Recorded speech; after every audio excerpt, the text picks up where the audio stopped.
Assalamualaikum warahmatullahi wabarakatuh.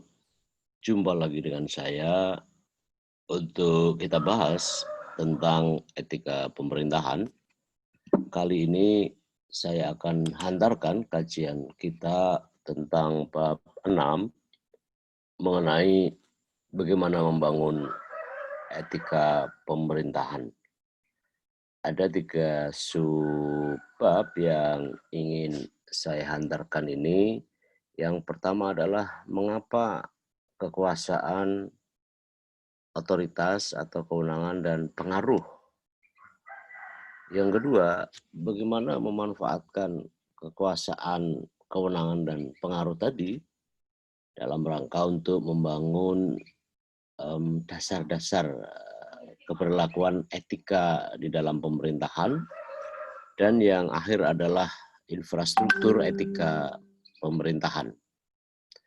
Dalam kaitan dengan itu, penting untuk dipahami bahwa kekuasaan, kewenangan, dan pengaruh sesungguhnya adalah instrumen yang bisa dimanfaatkan atau bisa didayagunakan untuk kepentingan penegakan etika pemerintahan. Kita mulai dulu yang pertama, kekuasaan. Apa itu kekuasaan?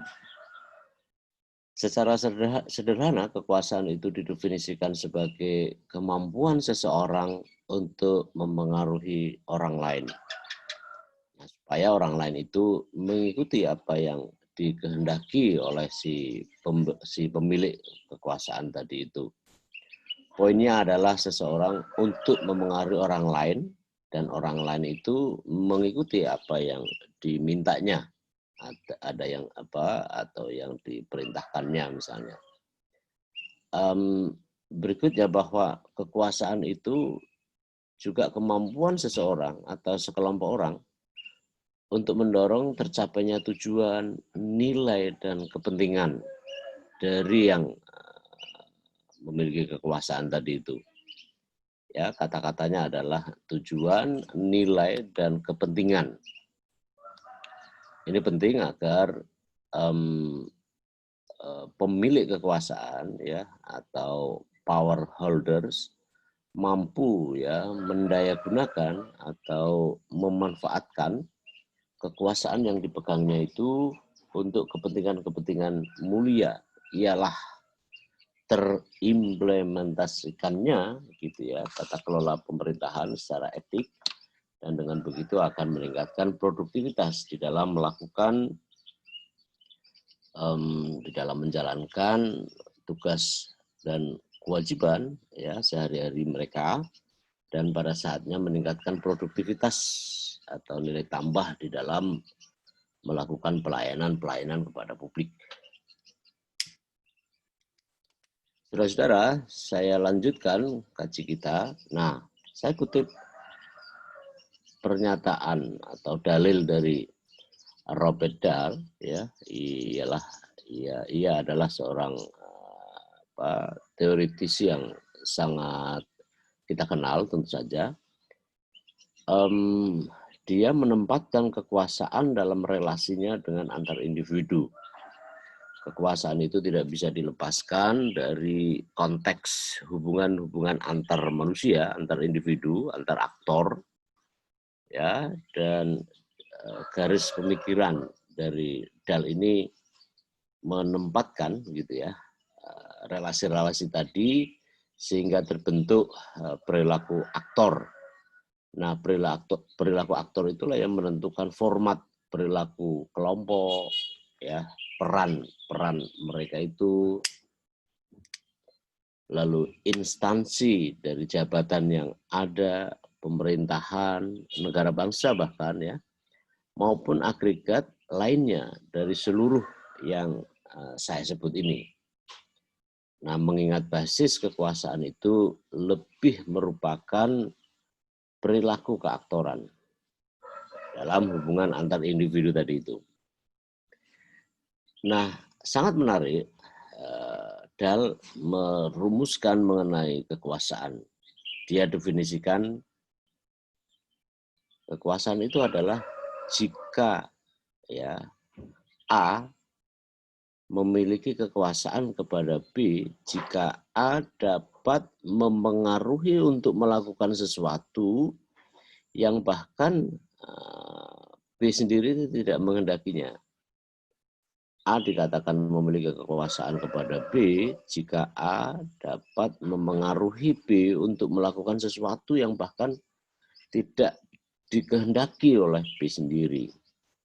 Di sini tampak bahwa A itu bisa disebut memiliki kekuasaan kepada B jika A itu dapat ya atau mampu memengaruhi apa yang akan dilakukan atau bahkan tidak untuk dilakukan atas sesuatu tadi itu, bahkan tidak dikehendaki, tidak ikhlas begitu. Jadi kekuasaan kalau saya memerintah ya kepada B, saya memengaruhi kepada B, maka B menaati akan apa yang saya inginkan, kendati di dalam hatinya ya walaupun tetap dilaksanakan, tetapi dalam hatinya itu tidak ikhlas gitu.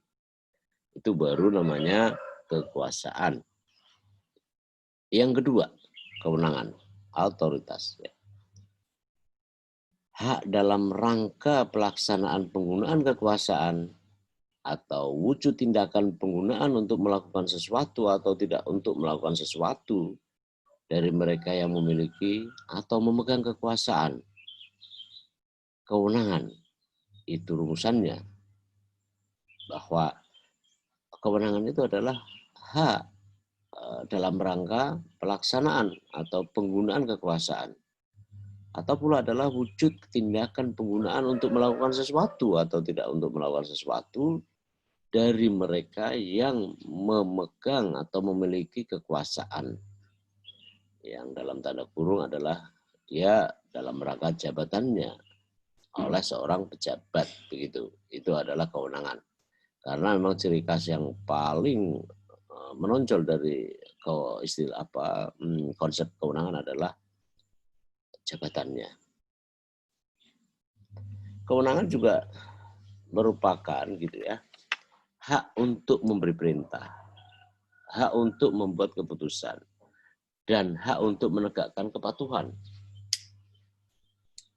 Jadi sebenarnya yang namanya kewenangan itu tindak lanjut dari ya tindak lanjut tindakan yang dilakukan oleh ya pemilik kekuasaan menindaklanjuti jabatan dalam rangka kekuasaan tadi.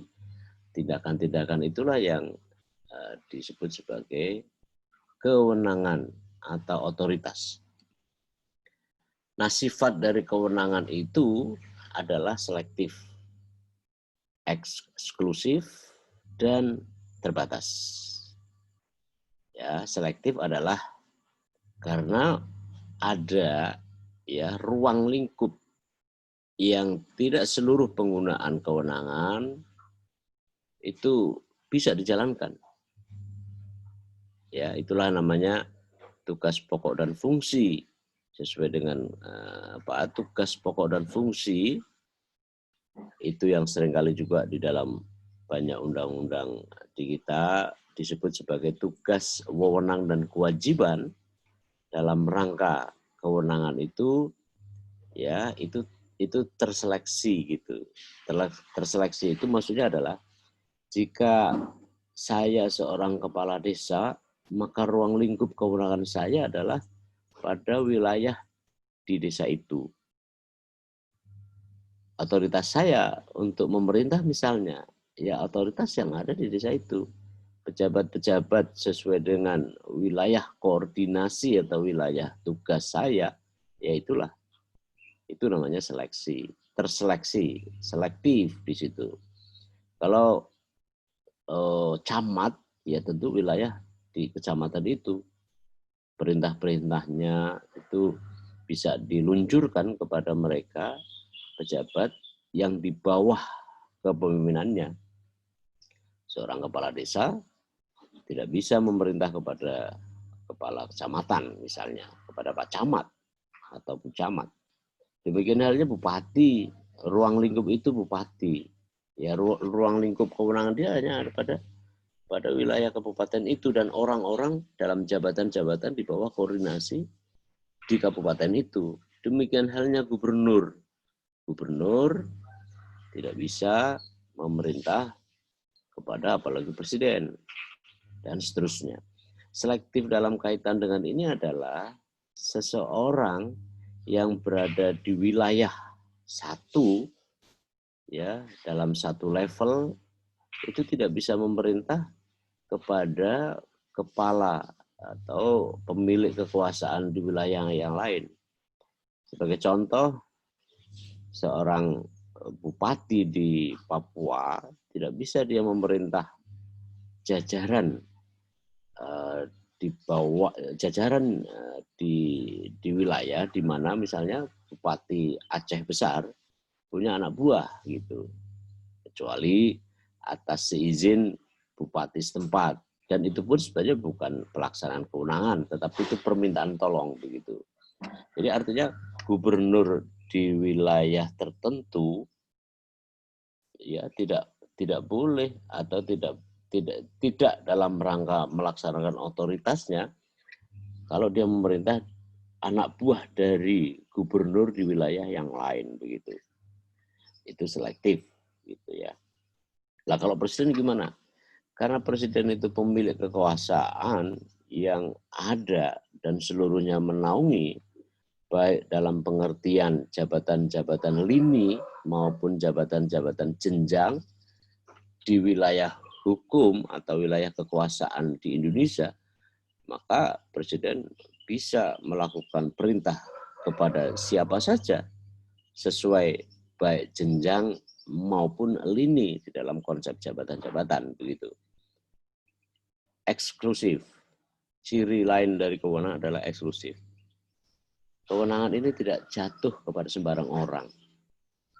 Karena hanya orang-orang tertentu yang memiliki hak, atau sebenarnya lebih tepat adalah bukan hak ya, tapi otoritas gitu ya, untuk memerintah, untuk menerbitkan keputusan-keputusan, untuk menjalankan tindakan-tindakan dalam rangka kekuasaan, membuat atau menjalankan keputusan-keputusan.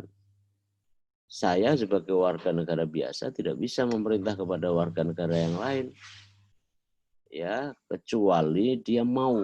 Dalam kata mau orang ini sebenarnya bukan kewenangan, tapi permintaan tolong dalam rangka itu. Karena otoritas apa yang mengharuskan saya untuk memerintah orang lain? Karena dalam konteks kewenangan ada sumber-sumber atau dasar-dasar hukum untuk memerintah. Kendatipun hukum dalam konteks ini adalah bukan satu-satunya. Karena sumber otoritas itu ada beberapa tipe yang segera akan saya sampaikan dalam pandangan Weber misalnya. Lalu sifat kewenangan yang lain adalah terbatas. Terbatas dalam pengertiannya adalah ada durasinya satu jabatan itu, ya. Terbatas itu apa? Itulah yang kemudian di dalam ilmu hukum disebut sebagai ada ranking, ada basicking. Basicking itu lebih menunjuk pada skala begitu ya. Sebagaimana yang pernah saya sampaikan di kuliah sebelumnya, bahwa Pak ada hal yang terbatas di dalam pelaksanaan kewenangan.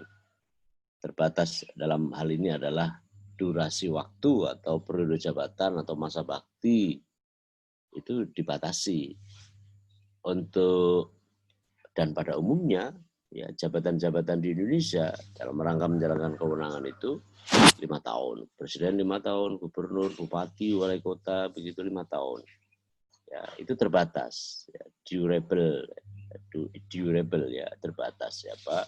Ada masanya, ada masa efektif untuk menjalankannya. Ya, berlaku, dia punya kewenangan ya, sangat terbatas gitu. Ya, jadi dengan demikian saudara-saudara bahwa yang namanya kewenangan ini ya, kewenangan ini sekali lagi sifatnya adalah selektif, lalu selektif adalah ada batasan-batasan mengenai wilayah kekuasaan, eksklusif, ya kekuasaan itu kewenangan itu tidak jatuh kepada sembarang orang, ya, dan terbatas. Terbatas adalah ada durasinya, ada masa-masa di mana dia mulai bisa menjalankan kewenangan dalam rangka kekuasaan tadi, ada juga sifatnya terbatas gitu. Terbatas dalam hal bahwa kewenangan itu hanya mungkin dilakukan pada saat dia menjabat. Setelah dia tidak menjabat, ya dia tidak punya otoritas lagi, tidak punya kewenangan lagi. Nah, Weber ya, yang tentu kita sudah sangat kenal, itu merumuskan hubungan antara kewenangan dengan kekuasaan ya, sebagai berikut. Kekuasaan, kata Weber ya, merupakan kemampuan untuk mewujudkan kehendak yang diinginkan sekalipun muncul penolakan. Ya, ini persis seperti yang disampaikan, seperti yang didalilkan oleh Robert Dahl tadi itu. Nah, sedangkan kewenangan adalah atributasi untuk menjalankan kekuasaan gitu. Jadi kalau kekuasaan dalam pandangan Weber ya itu adalah kemampuan untuk mewujudkan, ya, kemampuan untuk mewujudkan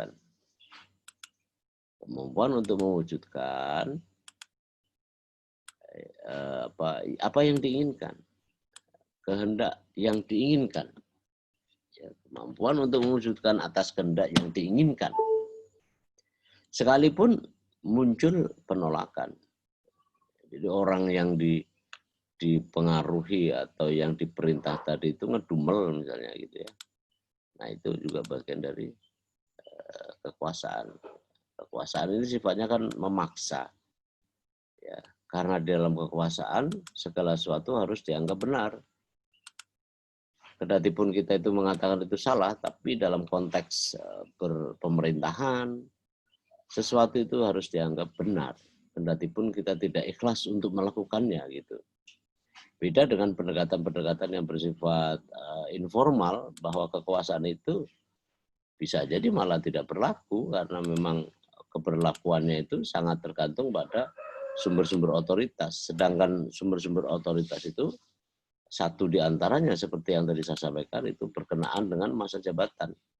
Nah, karena itulah saudara-saudara penting untuk dimengerti bahwa yang namanya kewenangan ya di dalam konteks ilmu politik itu adalah atributasi atau predikasi atau hal yang melekat, hal yang menempel, yang itu adalah apa yang dilakukan, apa yang seharusnya dilakukan oleh pemegang kekuasaan. Sekali lagi, kemampuan untuk mewujudkan kehendak yang diinginkan. Ya, siapa sih yang menghendaki ini? Ya tentu saja power holders, ya, pemilik kekuasaan. Nah, sedangkan kewenangan adalah atributasi. Sekali lagi konteksnya adalah atributasi. Apa itu atributasi? Hal-hal yang melekat. Hal yang melekat yang ada pada pemilik kekuasaan. Weber membagi 3 atributasi kekuasaan tadi itu yang dia namakan sebagai 3 distinct types of authority. 3 perbedaan di dalam otoritas atau 3 jenis otoritas di dalam kekuasaan, di dalam kewenangan maksud saya, di dalam otoritas. Yang pertama, kedua, dan ketiga, sebagaimana terpampang di layar monitor ini, tipe-tipe otoritas, ya. Pertama adalah, yang pertama adalah legal formal atau legal rasional atau rational legal. Ya, ini sumber kekuasaannya, ya, sumber kekuasaannya itu berasal dari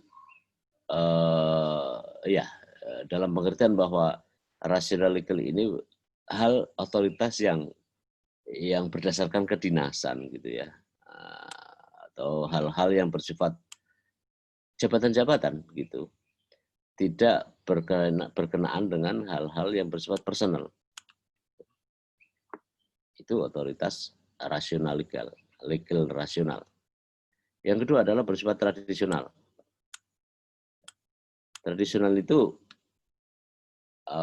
berdasarkan ini adat istiadat ya, tradisi-tradisi, misalnya sumber otoritas dari seorang di dalam konteks hubungan tradisi itu kepala suku gitu, pemangku adat dalam konteks masyarakat adat setempat gitu, itu berbasis pada legitimasi dalam posisi customs ya. Custom itu kebiasaan-kebiasaan, adat istiadat, pemangkuan adat, hal-hal yang itu bagian dari tradisi gitu.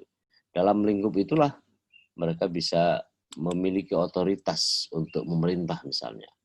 Yang berikutnya,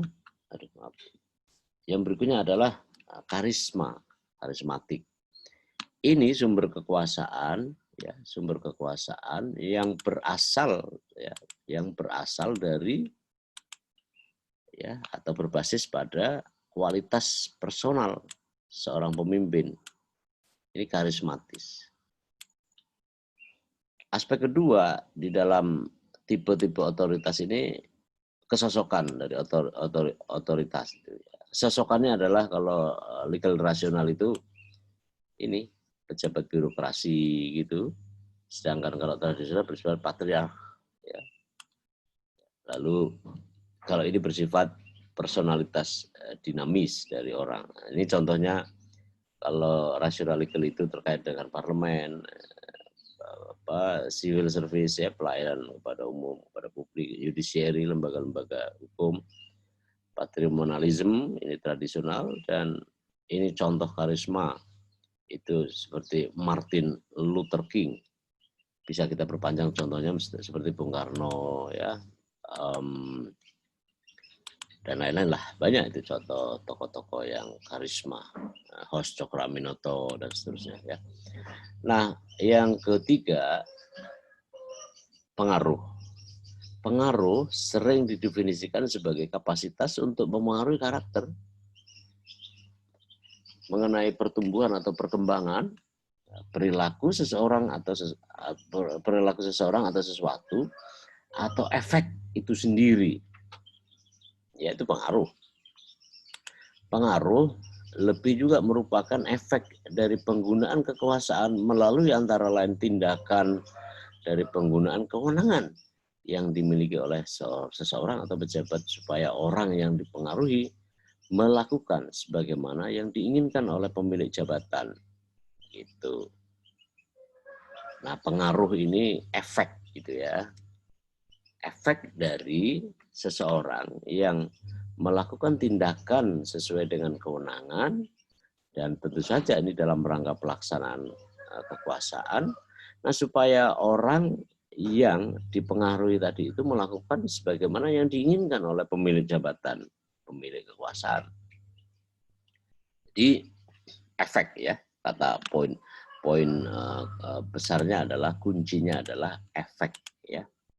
Efek dari apa yang diminta oleh pemilik kekuasaan. Efek gitu ya. Dalam hal apa? Yang mempengaruhi karakter, mempengaruhi apa yang dilakukan dalam arti perkembangan, lalu mempengaruhi perilaku gitu. Kan itu ya, variabel-variabel dari pengaruh gitu ya. Ini dia. Nah, saudara-saudara, yang penting untuk diketahui juga bahwa ini ada buku yang sangat terkenal, dan ini sudah direpro lagi ya, sudah diterbitkan lagi dari Orong. Dia membagi entitas pengaruh ke dalam 3 bentuk. Ya, entitas pengaruh dalam 3 bentuk. Bentuk pertama adalah pengaruh yang bersifat formal. Ya, efek pengaruh ini melingkupi ya, atau dalam dimensi yang bersifat resmi ya, dalam kaitan dengan misalnya pemilik jabatan di kantor atau posisi-posisi tertentu di dalam struktur kekuasaan. Pengaruh dalam konteks itu adalah pengaruh formal. Saat Anda menangkap formal influence, itu yang Anda bayangkan adalah suasana kedinasan, suasana perkantoran, pemandangan-pemandangan di dunia resmi pemerintahan atau hal-hal yang bersifat kenegaraan. Ya, itu namanya formal influence, ya. Pengaruh yang bersifat formal, efek dari pelaksanaan dari keadaan ya yang ada secara resmi yang berlaku di lingkup jabatan perkantoran, kenegaraan, pemerintahan dan seterusnya. Nah, pengaruhnya bersifat resmi. Yang kedua, pengaruh informal atau pengaruh tidak resmi. Ini adalah ya pengaruh yang berada pada hal-hal di luar yang resmi di kantor tadi. Bayangkanlah kalau ada istilah pendidikan formal, pendidikan informal, ya, dan nanti adalah pendidikan non formal. Maka kalau formal itu adalah resmi, ya, reguler yang ditetapkan, yang dijalankan, yang dioperasikan oleh sistem di dalam kekuasaan atau pemerintahan, itu resmi. Sedangkan informal itu tidak resmi, yang tidak dilakukan ya oleh negara, oleh pemerintahan.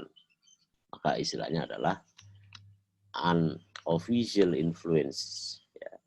Ini adalah terkait dengan sosok informal yang orang itu kendati pun tidak memiliki jabatan, memiliki posisi, itu memengaruhi sejumlah orang atau kelompok.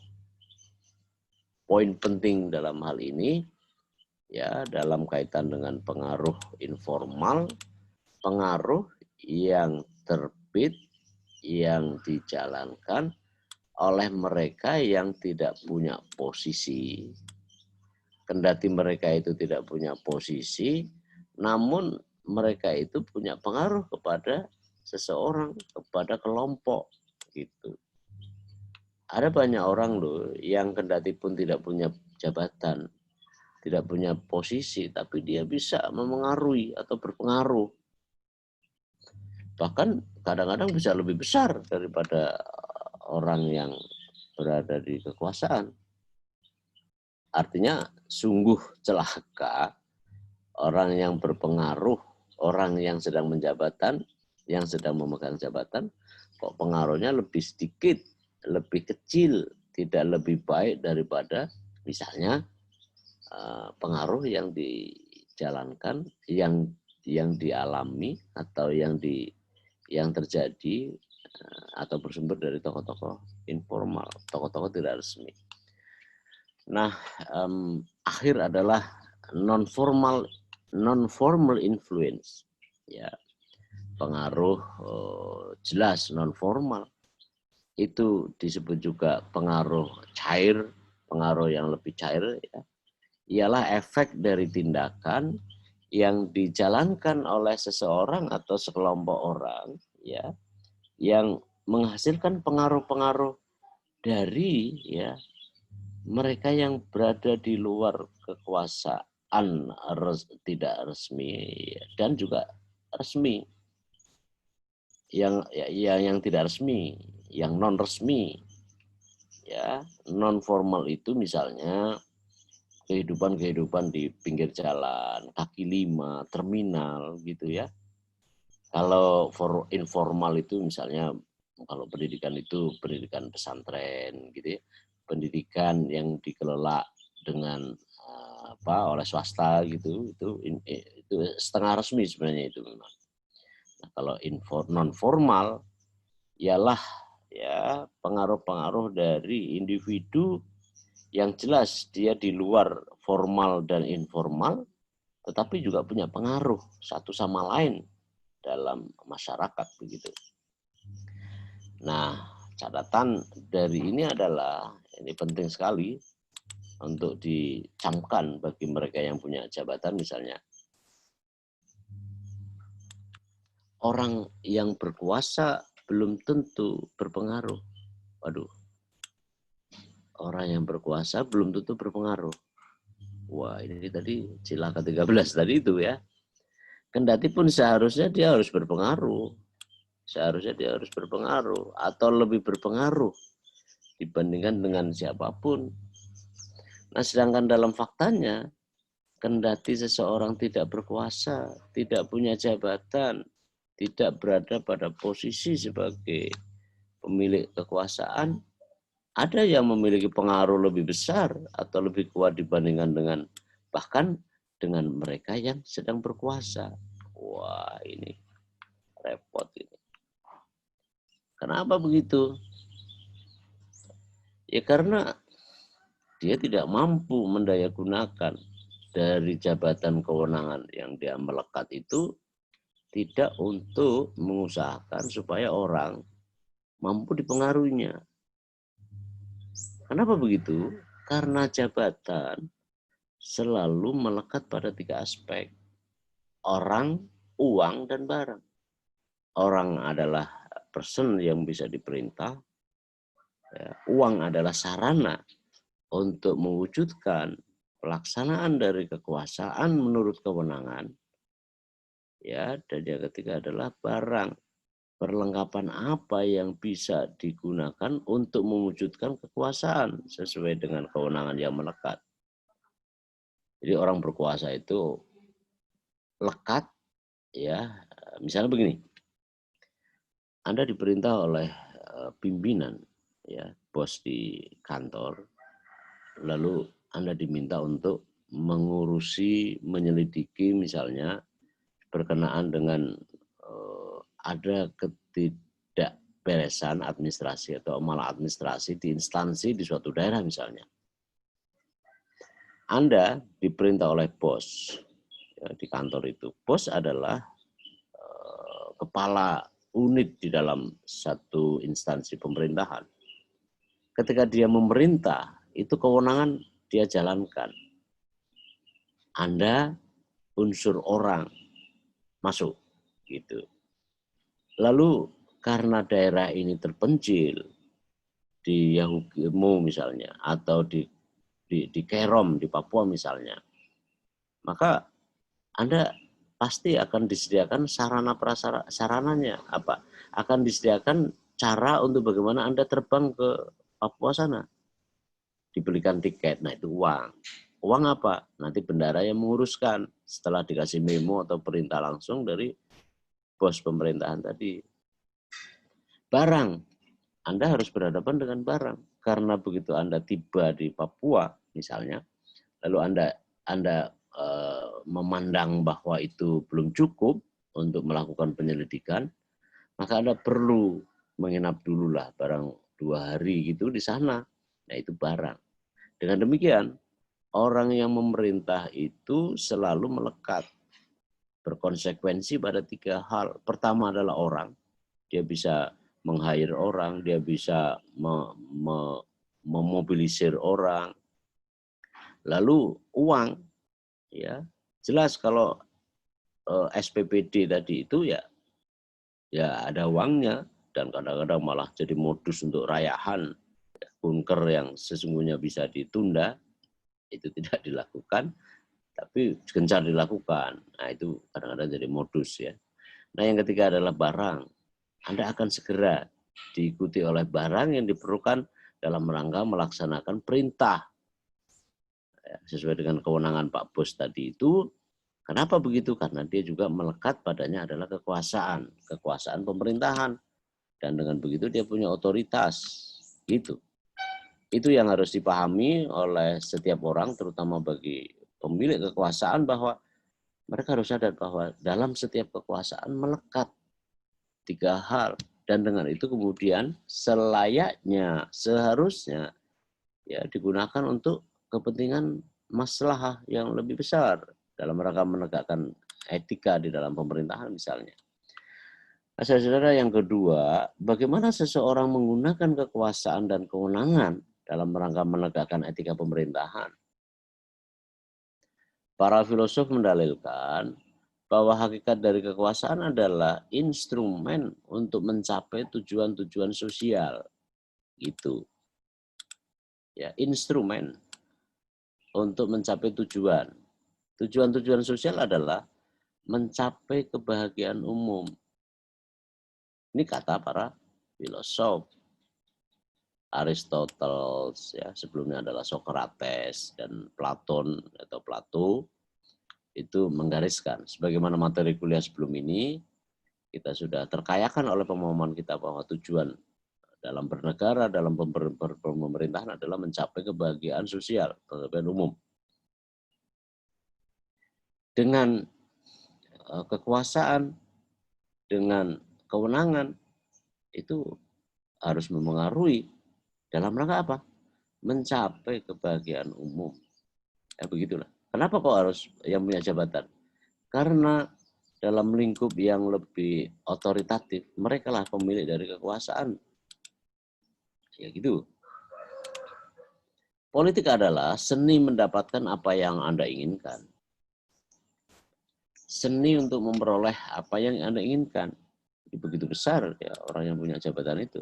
Kenapa? Karena mampu mewujudkan, dan cara atau seni di dalam mewujudkan itulah yang penting sebenarnya.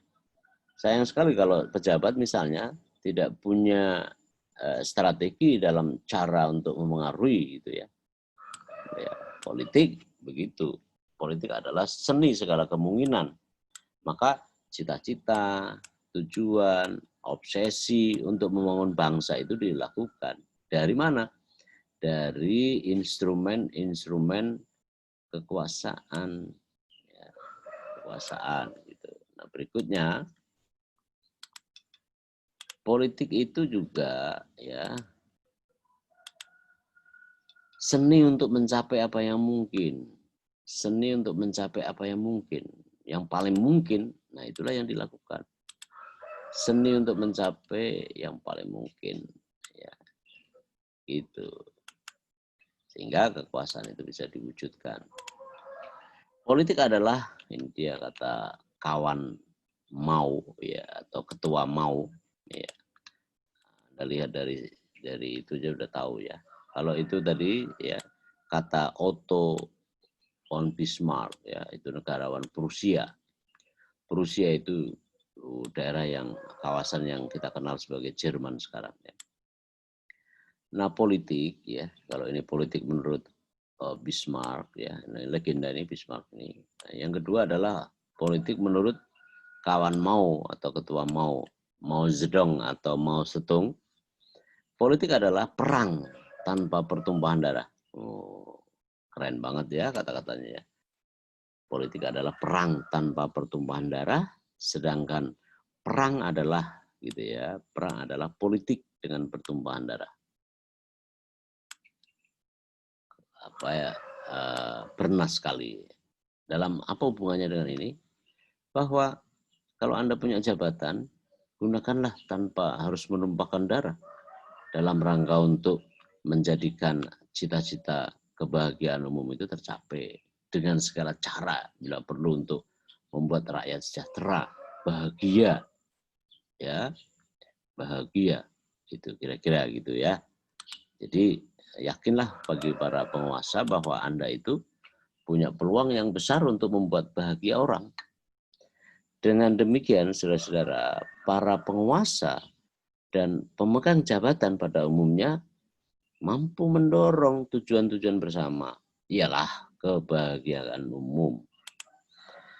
Pendekatan moral menekankan bahwa politik adalah instrumen untuk membangun dan atau memperbaiki moralitas masyarakat, sehingga perilaku orang akan menjadi lebih baik.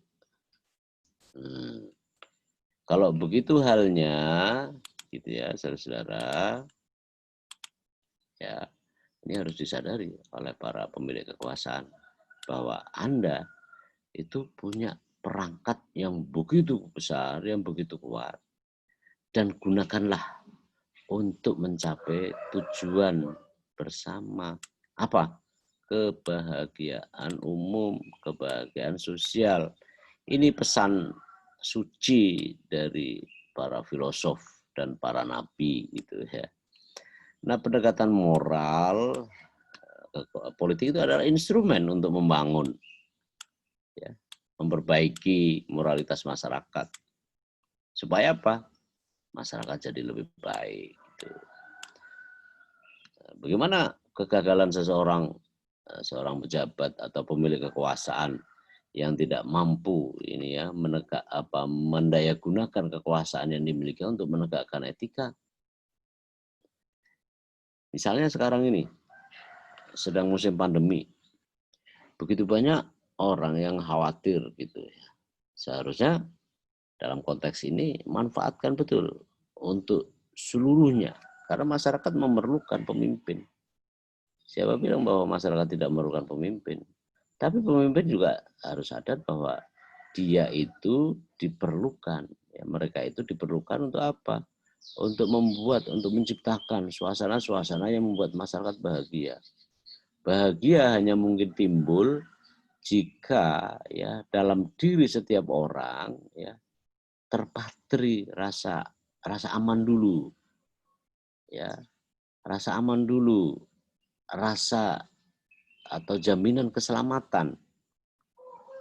Ya, jangan sampai kekuasaan tidak punya nilai tambah sama sekali ketika rakyat memerlukan, dan penguasa harus mewujudkan daya dari apa yang diresahkan oleh masyarakat gitu. Ya, jadi untuk mencapai kebahagiaan umum, para penguasa punya tanggung jawab melalui instrumen-instrumen ya, kekuasaan, kewenangan yang dimilikinya dan untuk apapun mampu menciptakan kebahagiaan bersama, kebahagiaan sosial, kebahagiaan umum, ya kebahagiaan umum. Lalu juga kalau masyarakat itu semrawut begitu ya, dia dengan kekuasaan, kewenangan yang dimilikinya memengaruhi supaya apa? Perilaku orang dan masyarakat makin baik. Dan semuanya itu hanya mungkin kalau rakyat itu rasa aman, rasa selamat, rasa nyaman, begitu. Ya, sehingga misalnya dalam kasus-kasus COVID ini, sadarilah bahwa ini tugas penguasa untuk membuat rakyat itu mencapai kebahagiaan umum, tidak dalam rangka justru terbalik gitu ya. Nah, baiklah, saudara-saudara yang penting juga untuk kita ketahui bahwa bagaimana ya, bagaimana pemimpin membangun etika pemerintahan. Ini dia. Bagaimana cara efektif di dalam membangun kekuasaan, di dalam membangun etika pemerintahan. Pertama, pemimpin itu pertama-tama harus menunjukkan bahwa dia itu patut menjadi teladan, menjadi contoh dari tindakan-tindakan yang baik di mata masyarakat. Yang pertama ini aspek dia harus menjadi pemimpin yang meneladani, mampu membangun ya. Jadi di satu sisi dia secara individu gitu ya, mampu menjadi teladan, ya menjadi teladan. Yang kedua, mampu membangun sistem etika, moralitas masyarakat harus diperhatikan karena itu juga bagian dari tugas pemimpin. Kalau tidak, ya siapa lagi? Karena pemerintahan adalah, pemilik kekuasaan adalah infra dari keadaan yang paling mungkin dia lakukan karena per individu orang tidak bisa melakukan. Ya. Tapi supaya warga masyarakat itu mampu dipengaruhi, pertama-tama jelas sekali dia harus menunjukkan dirinya kepada publik bahwa dia itu patut untuk diteladani. Perilakunya sejalan dengan apa yang disampaikan gitu. Itu lalu dia konsisten gitu ya. Menurut hukum boleh jadi enggak salah, tapi dalam cita rasa etika ya bisa aja. setiap hari dalam pidato-pidatonya mengatakan bahwa kita harus memberantas korupsi. Karena korupsi itu melanggar selain hukum adalah etika. Tapi ketika kemudian dia mendorong baik langsung maupun tidak langsung kepada sanak kadangnya untuk mencalonkan dalam satu kandidasi, sebagaimana di sebuah negeri entah berantah ya, saya pernah baca beritanya bahwa sanak kadangnya itu dipromosikan menjadi pejabat begitu, ya, menantunya, anaknya, iparnya lah misalnya begitu di negeri entah berantah ini dalam satu kandidasi di dalam pemilihan atau plebissit raya di satu negara di entah berantah itu. Kalau begitu bagaimana orang akan yakin menaati atas perintah-perintahnya, atas petuah-petuahnya, karena secara etika kendati pun seseorang tidak ya seorang orang mendorong langsung maupun tidak langsung atau membiarkan kepada rakyatnya untuk berlaku baik, menjauhi tindakan korupsi dan nepotisme, tapi secara etika juga justru dia melakukan. Ya syukurlah itu tidak terjadi di negeri tercinta, itu hanya terjadi di negeri antah berantah. Kemudian dalam kaitan dengan ini, ya, memanfaatkan, ya, pemimpin itu memanfaatkan, ini jadi yang pertama ini dalam konteks ini adalah memanfaatkan dan mendayagunakan kekuasaan dan otoritas yang melekat pada setiap pejabat, yang hal itu merupakan modal sosial ya, yang cukup strategis untuk membangun struktur etika. Etika masyarakat harus perlu dibangun, tapi bermula juga penting untuk dari struktur. Nah, menempatkan diri sebagai suri teladan bagi bawahan, bagi kolega, bagi pimpinan di lingkungan di mana dia bekerja. Sebagai bagian dari strategi kebudayaan. Ada buku menarik dari Van Persens, ya, strategi kebudayaan. Nah, ini bisa dipelajari sebenarnya untuk mengubah produk-produk kebudayaan. Ketiga, membangun satu sistem kerja yang di satu sisi mempromosikan nilai-nilai etika, di saat yang bersamaan mencegah dari kemungkinan tiap orang melakukan pelanggaran etika. Poin 1 ini sesungguhnya memberi pesan pada dua hal. Pertama, pemimpin secara perorangan, secara pribadi gitu, harus menunjukkan suri teladan. Ya, dia harus saleh, harus soleh atau harus saleh. Harus saleh secara individual. Dalam diri seorang pemimpin dituntut untuk saleh secara individu. Karena itu prasyarat buat berikutnya, saleh secara institusional. Ya. Omong kosong kalau hanya saleh secara ini, lalu ini pasti tidak akan saleh. Kenapa? Orang akan mengecek apakah ucapannya itu bisa jadi contoh, tindakannya bisa jadi contoh, bisa jadi suri teladan. Karena itulah kenapa penting bahwa ketika saleh secara institusional itu harus menjadi tanggung jawab dari seorang pemimpin penguasa. Dia tidak bisa hanya dirinya. Tidak cukup bagi seorang pemimpin hanya saleh secara individual, sedangkan dia punya kewenangan, punya otoritas atas nama kekuasaan. Institusi juga harus saleh gitu. Saleh secara individual, saleh secara institusional.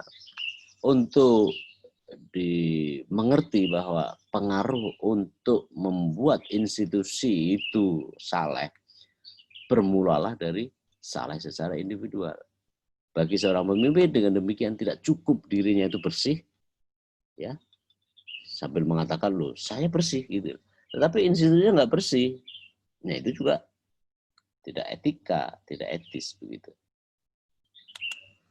Karena yang diperlukan oleh pemimpin ialah saleh secara individual dan terlebih saleh secara sosial atau institusional gitu.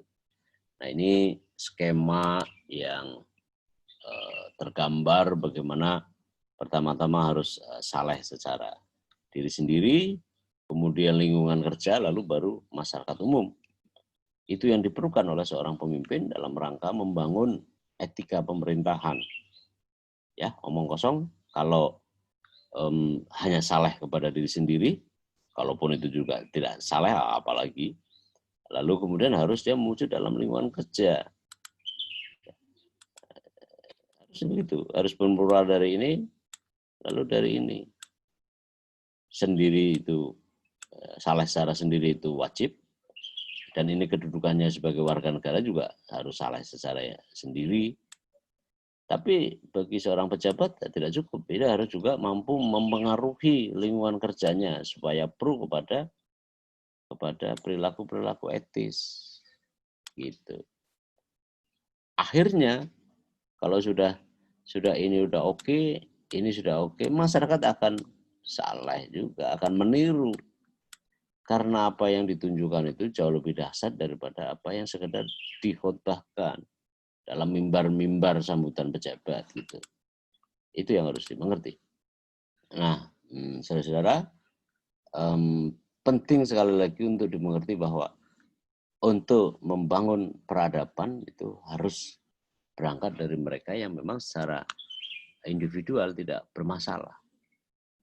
Indikatornya adalah kemudian di lingkungan kerja dia. Dan akhirnya adalah masyarakat umum. Masyarakat umum itu bisa bangsa dan negara, halayak publik, orang ramai di soal-soal yang berkenaan dengan bagaimana mempromosikan etika di dalam pemerintahan. Ya. Nah, kemudian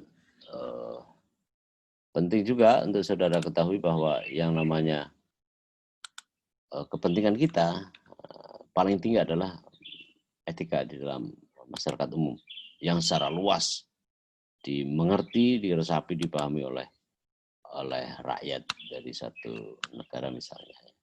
Yang kedua, memahami dengan benar makna politik sebagai instrumen untuk kebaikan. Harus disadari oleh para penguasa bahwa mereka itu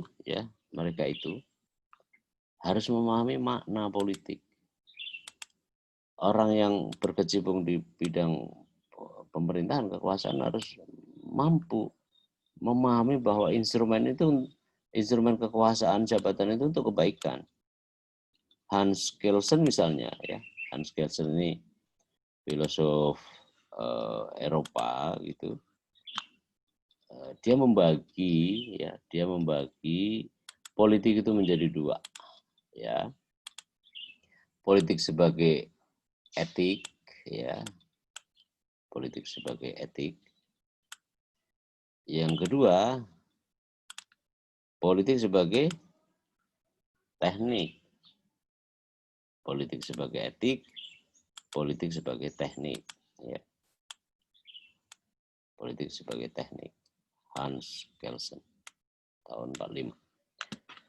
Politik sebagai etik, politik itu adalah instrumen untuk menekankan, ya.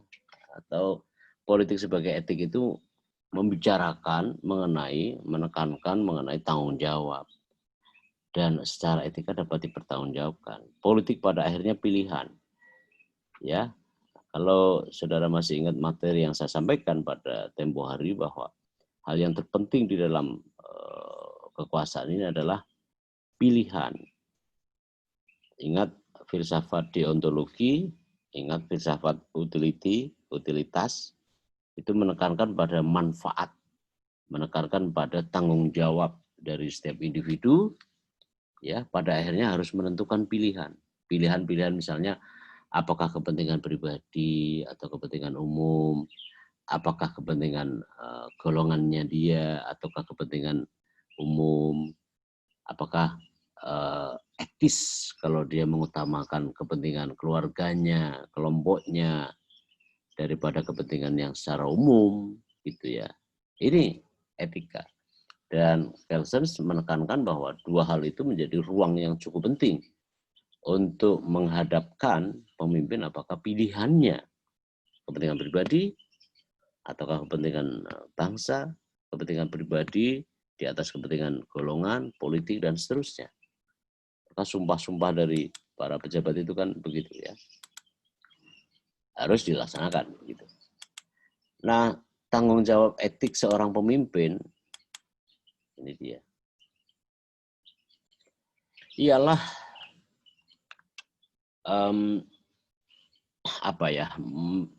seorang pemimpin yang sebutlah produktif adalah mereka yang pertama-tama mampu menunjukkan motivasi kepada anak buahnya.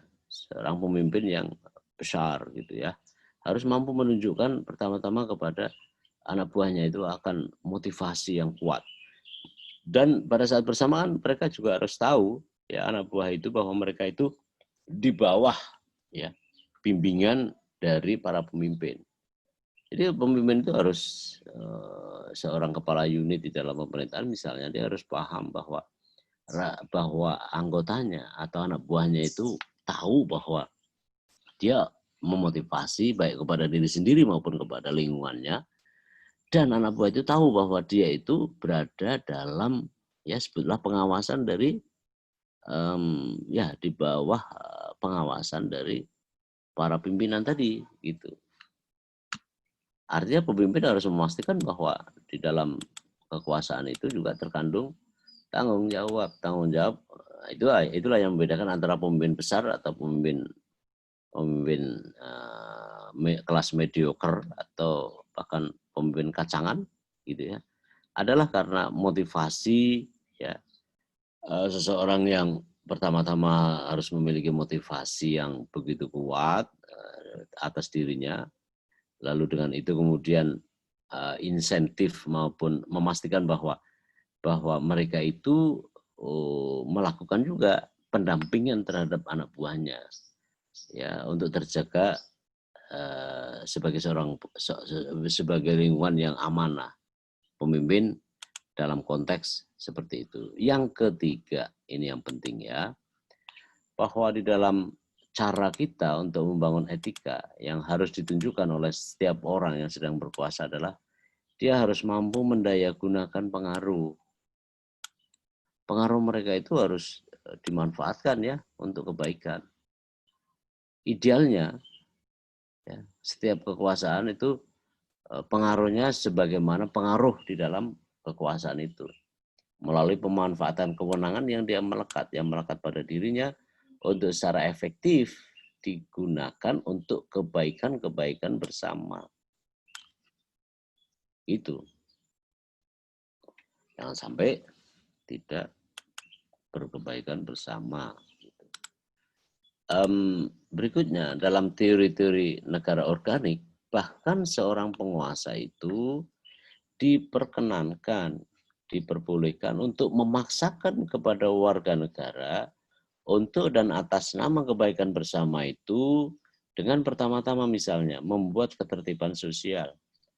Yang kedua, ya, menciptakan perdamaian, kedamaian, keamanan, kenyamanan. Kendati pun dibatasi oleh tentu saja nilai-nilai hak asasi manusia dan larangan berlaku sewenang-wenang. Tetapi percayalah hai para pemimpin bahwa Anda itu punya otoritas untuk menciptakan ketertiban sosial, menciptakan perdamaian. Supaya apa? Rakyat merasa damai, merasa aman, merasa nyaman begitu.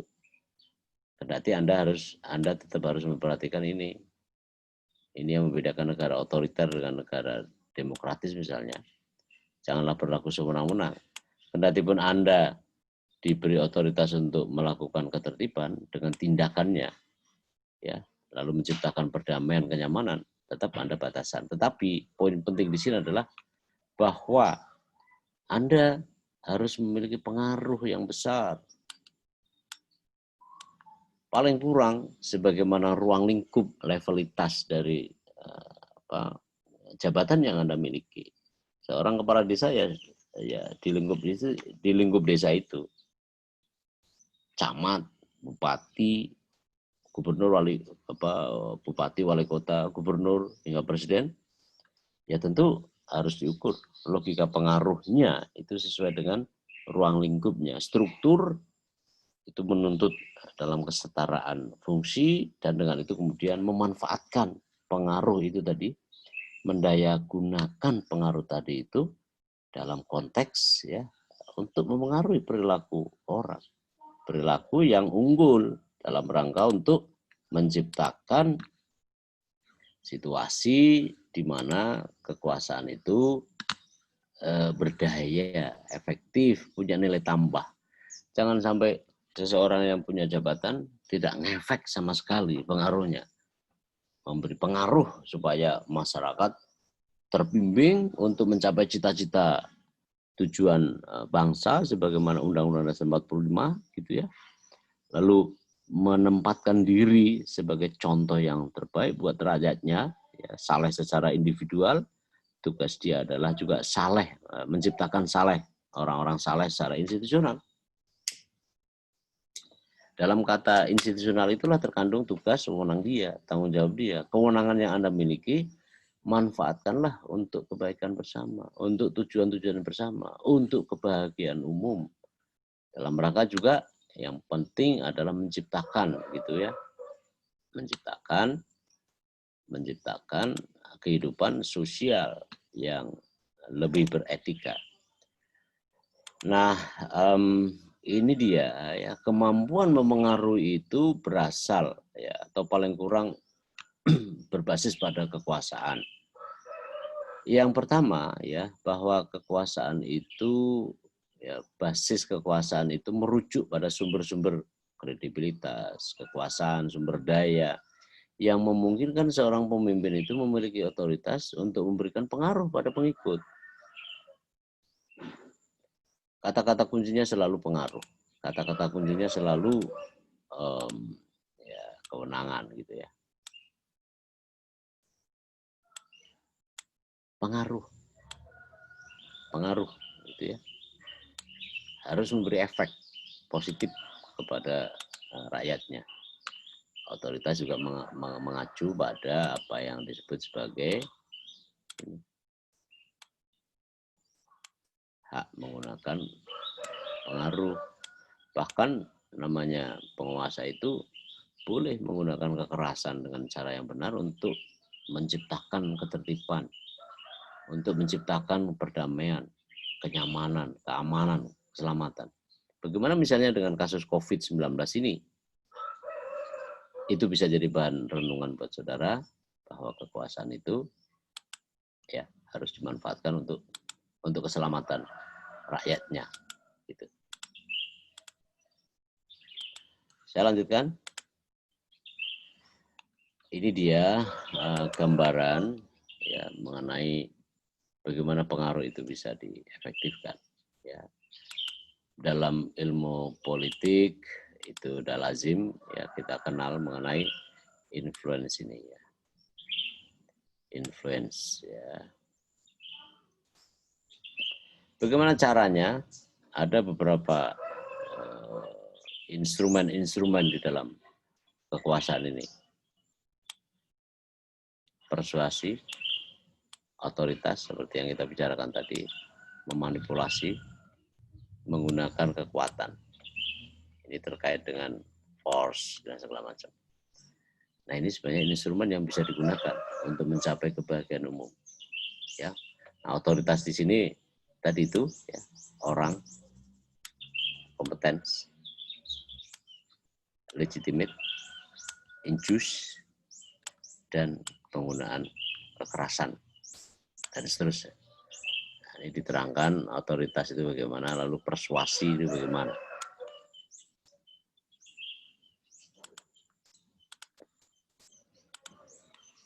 Silakan dipelajari ini ya, karena ini penting sekali. Apa itu persuasi? Persuasi itu dirumuskan, bentuk kekuatan persuasi mengacu pada sejumlah pengaruh, argumen, seruan, nasihat, di mana pemimpin memperoleh kepatuhan dari pengikut, namun melindungi kebebasan pengikut untuk menjalankan tanggung jawabnya. Itu namanya persuasi. Ya.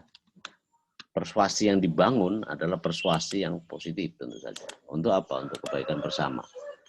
Maka penting untuk Anda dalami bahwa kalau ini ya, ini penguasa, ya sorry lah, saya kira tidak begitu ya. Saya bisa begini, begini. Orang yang punya jabatan, ya ini tokoh formal ya, tokoh formal, formal itu ya orang-orang pemerintahan, lalu informal nih.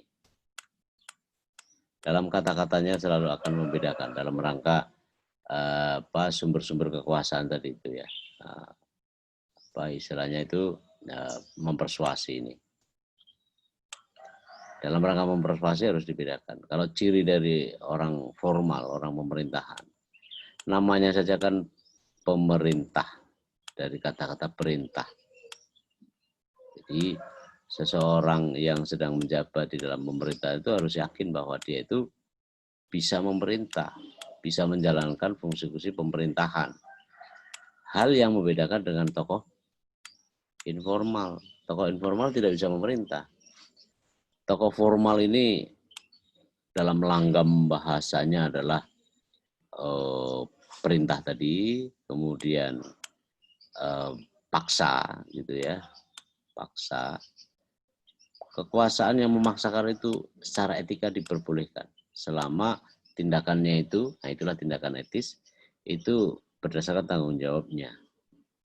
Ya, tokoh non informal ya dia tidak bisa memaksa, dia hanya bisanya menghimbau, mengajak-ajak, membujuk, merayu, dan yang sejenisnya. Dan yang sejenisnya. Ini tokoh informal. Kalau tokoh formal bahasanya harus paksa. Untuk apa? Secara etika itu dimungkinkan. Untuk menjamin bahwa rakyatnya mencapai kebahagiaan dengan ketertiban. Maka saya agak heran ya ketika saya baca berita di sebuah negeri entah berantah, pejabatnya itu banyak yang menghimbau jangan keluar rumah, ya, jangan, haruslah pakai masker hari ini. Itu bukan salah sama sekali, enggak. Cuma akan lebih tepat kalau dia menggunakan sifat memaksa melalui peraturan perundang-undangan supaya di dalam pikiran para penguasa itu paham bahwa mereka itu punya alat kekuasaan, yang alat kekuasaan itu dapat digunakan untuk mencapai atau menjamin masyarakatnya tertib, selamat, aman, dan nyaman. Jangan hanya menghimbau. Kalau menghimbau, enggak perlu ada logo. Logo dalam kotak suratnya itu lambang negara. Gitu. Itu yang saya baca di negeri entah berantah. Ya, dalam masa-masa COVID-19 ini hanya menghimbau. Kalau menghimbau tidak punya nilai tambah dalam menggunakan kekuasaan, kewenangan maupun pengaruh, begitu. Persuasif ya, ukuran-ukuran persuasif itu saat Anda bicara, gitu ya. Kalau Anda adalah penguasa, saat Anda bicara, gitu ya, Anda merasa cita rasa keaslian, kejujuran dan keunikan dari pada jauh dari kesan ABS, asal Bapak senang. Jadi kalau Anda itu adalah penguasa, gitu ya, lalu Anda itu bicara, maka Anda, orang lain yang berada di lingkungan Anda itu merasakan itu ya, cita rasa bahwa apa yang Anda ucapkan itu otentik, asli, tidak dibikin-bikin, gitu ya, asli, tergambar kejujuran, tergambar unik, ya, bahwa apa yang dia sampaikan itu benar, punya nilai bernas, bertuah, gitu ya, jujur, karena ini dikonfrontir dengan pembicaraan sebelumnya, oh memang orang ini jujur, gitu. Lalu persuasif itu juga berkenaan dengan murah hati, kemurah hatian, jauh dari pamrih, ya, dari riya, dari sifat-sifat yang jelek. tanpa dibuat-buat gitu. Jadi kalau seorang pemimpin tidak perlu mencitrakan diri begitu rupa gitu ya, dan dengan begitu difoto secara blow up bahwa dia sedang melakukan action untuk meyakinkan kepada rakyatnya, itu tidak perlu. Ya, sehari-hari bicara dengan baik, konsisten, dan terwujud dalam tindakan maupun kebijakan, itu lebih dari cukup untuk membangun citra. Kalau itu kemudian diproduk terus-menerus dalam jabatan-jabatannya, wah itu akan memberi efek yang dahsyat, gitu ya. Dan kedahsyatan itulah yang memang penting untuk dikelola dengan baik. Yang ketiga, persuasi itu artinya adalah empati. Ada orang yang begitu nyaman kalau berada di lingkungan orang yang empati, gitu ya. Empati itu tangan, mulut, dan mimiknya akan terasa ketika bicara dengan orang lain. Sesuatu yang seperti yang tadi itu tidak dibuat-buat, tapi memang otentik, berasal dari dirinya. Orang masyarakat sekarang itu bisa mengamati ya. Apalagi zaman sekarang begini. Yang berikutnya bahwa persuasif itu adalah penuh rasa, penuh perasaan gitu ya. Ada hal yang harus diungkapkan, ada yang tidak. Bicara dengan orang yang sedang mempersuasi itu, yang akan tertawan adalah ketika orang penuh perasaan. Mereka menahan diri ketika kemudian tindakannya itu akan memaksakan diri gitu misalnya. Ya, kalaupun harus memaksakan diri, maka dia berusaha untuk menjadi lebih baik, memotivasi orang lain untuk melewati batas-batas normal begitu. Nah, 4 bentuk dari ukuran-ukuran persuasi seperti itu dalam gambaran John Harris ya, ini dalam bukunya ini. Nah, bagaimana kita membangun infrastruktur etika? Ada beberapa hal yang ini bagian akhir ya dari kuliah hari ini. Pentingnya membangun infrastruktur etika. Nah, pelayan publik itu selalu melibatkan kepercayaan umum. Ya, Anda yakin bahwa Anda itu kalau jadi pejabat itu penting untuk melibatkan kepercayaan kepada publik. Layanan publik itu harus adil dan andal dalam menginspirasi kepercayaan publik. Etika publik merupakan prasyarat ini. Lingkungan sosial ekonomi yang berubah begitu cepat, disrupsi, harus transparan. Terus meningkat transparansinya. Nah, dalam kaitan dengan ini, ada beberapa indikator lain yang penting untuk disampaikan dalam rangka etika, terbangunnya infrastruktur etika ini. Pertama, nilai-nilai yang membentuk fondasi dalam pelayanan umum. Ya, itu yang pertama. Jadi dalam rangka membangun etika itu, ini dia. Nilai dasar fondasinya. Dalam rangka seluruhnya itu berjalan. Yang kedua, menerapkan nilai yang besar-besar tadi ke dalam tindakan-ketindakan yang lebih teknis, lebih operasional. Ini meletakkan nilai-nilai tadi itu ke dalam etika, dalam tindakan maksud saya. Ya. Yang ketiga, bahwa dari apa yang ada di dalam ketentuan, kemudian dirumuskan sebagai sesuatu kepatuhan. Ya, itu harus berjalan. Ini ukuran-ukuran infrastruktur yang kelak harus diinstal dalam satu sistem gitu ya, yang ada begitu. Yang keempat, bahwa infrastruktur itu dalam etika itu juga memuat meneliti ya, memastikan bahwa pelanggaran di lingkungan instansi pelayanan publik itu harus dapat dipertanggungjawabkan. Untuk mereka yang melakukan harus ada tindakan. Perlunya di sini ada sistem mekanisme pengelolaan etika sebagai bagian dari manajemen publik secara keseluruhan. Gitu, ya. Dan keenam adalah bahwa menilai efektivitas dalam manajemen etika itu terlihat dengan begitu tampak nyata, begitu rupa dalam manajemen keseharian.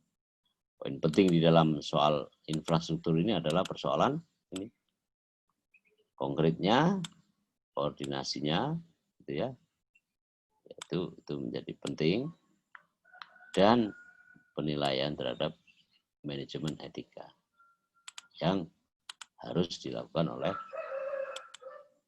pejabat pemerintah dalam membangun infrastruktur etika di dalam pemerintahan.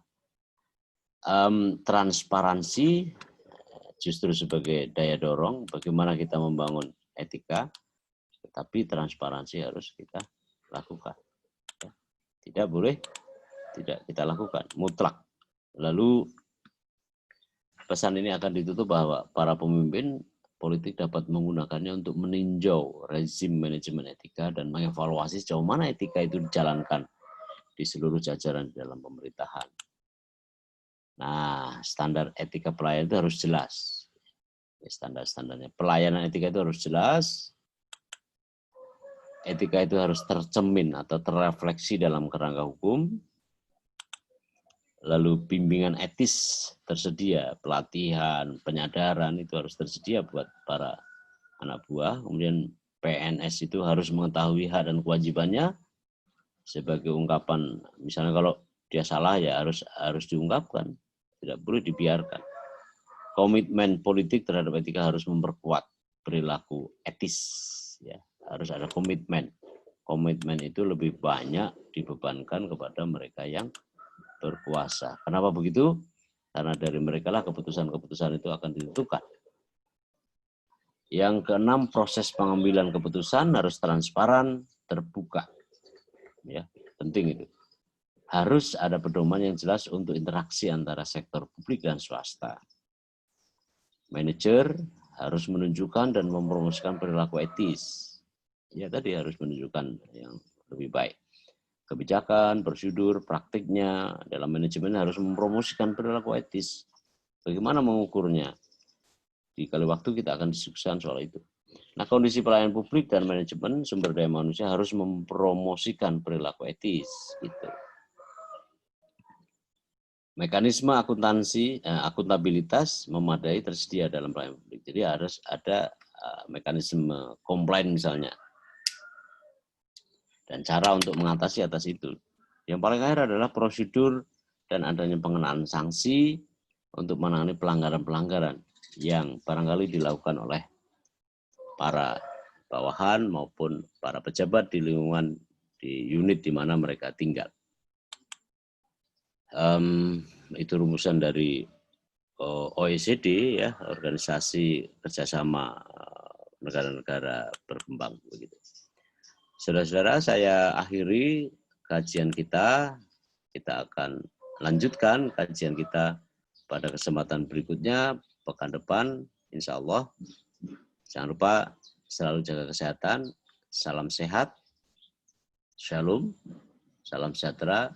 Assalamualaikum warahmatullahi wabarakatuh.